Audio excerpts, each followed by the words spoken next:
বিসিবির কোষাগারে জমা থাকা ১৩০০ কোটি টাকা ক্রিকেটারদের উন্নয়নের পিছে ব্যয় করতে চান তামিম ইকবাল খান।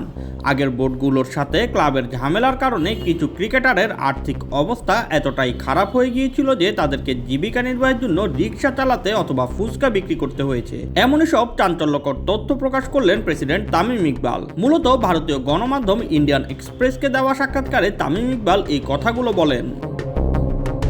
অ্যাডহক কমিটির গঠন নিয়ে কথা বলতে গিয়ে তামিম যেন দেশের ক্রিকেটের এক অন্ধকার দিকের বর্ণনা দিলেন। পেটের দায়ে কিছু ক্রিকেটারের হাতে ব্যাটের বদলে রিকশার হ্যান্ডেল কিংবা ফুচকার ডালি উঠে আসার চেয়ে বড় লজ্জার আর কি হতে পারে। এই ব্যাপারগুলো বর্ণনা দিতে গিয়ে তামিম বলেন, আগের নির্বাচনগুলো মারাত্মকভাবে প্রভাবিত ছিল। 7 জন পরিচালক পদত্যাগ করেছেন। বাংলাদেশের ক্রিকেট মূলত ঢাকা লিগের উপর নির্ভরশীল, যেখানে 4 বিভাগে 76টি দল আছে। এর মধ্যে প্রায় 50টি দল অংশ নিতে অস্বীকার করেছিল।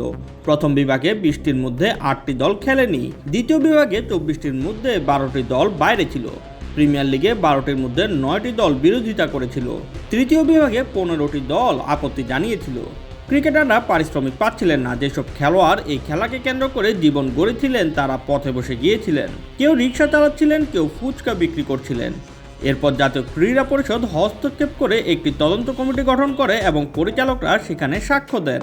আগের বোর্ডের এমন কিছু পরিচালকের নাম এসেছে যারা নেতিবাচক কর্মকাণ্ডে জড়িত ছিলেন। পরিস্থিতি অত্যন্ত নোংরা হয়ে গিয়েছিল। ব্যাংকে অলস পড়ে থাকা শত শত কোটি টাকা নিয়ে তামিম বেশ চড়া সুরেই কথা বলেছেন।